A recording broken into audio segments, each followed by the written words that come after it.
Sa meeting de Avances sa Quezon Memorial Circle kagabi, kapwa binatikos ni Pangulong Noynoy Aquino at pambato ng administrasyon na si Mar Rojas ang mga pahayag at plano ni Davao City Mayor Rodrigo Duterte.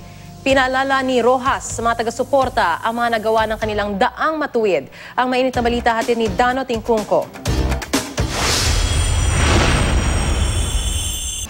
Maagang napuno ang Quezon Memorial Circle ng mga taga-suporta ng pambato ng administrasyon. Sa simula ng kanyang talumpati, pinatutsadahan agad ni Mar Rojas ang mahigpit na katunggali.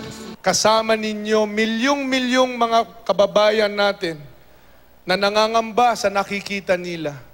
Natatakot sa nakikita nilang alternatibo daw sa ating pamumuno.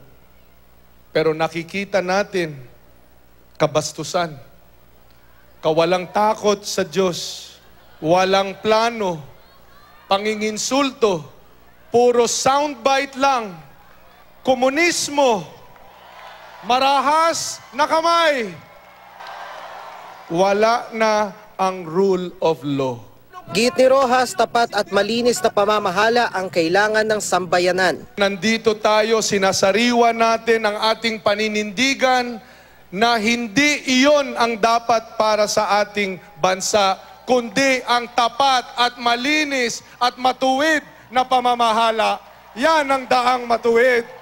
Bukod sa buong senatorial slate ng daang matuwid, mga opisyal ng Liberal Party at mga lokal na pambato sa ilang lugar ng Metro Manila, kasama rin sa pagtitipon si Pangulong Noynoy Aquino na nakiisa sa pagbatikos kay Mayor Rodrigo Duterte. Hirit pa niya, I will fix this country. Ang akin, sira ba talaga ang buong bansa natin? Ang ibig po bang sabihin ng pagbabago, babalik na rin ang nangyayaring modernisasyon ng sandatahang lakas? Ang ibig po kayang sabihin, bahala na ang new people sa army sa atin.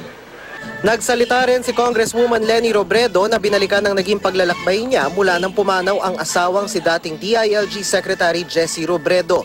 Sa huli, pinaalala ni Rojas sa mga naging tagumpay ng daang matuwid. Kahit ano pa ang sabihin ng kahit sinong kritiko, hindi nila matatanggi, hindi nila madedenay na ang Pilipinas malayo na narating. At kung dati, sick man of Asia, para tayong lumpo, para tayong may sakit, ngayon ang tawag sa atin ay Asia's Bright Star. Dano Tingkungko, GMA News.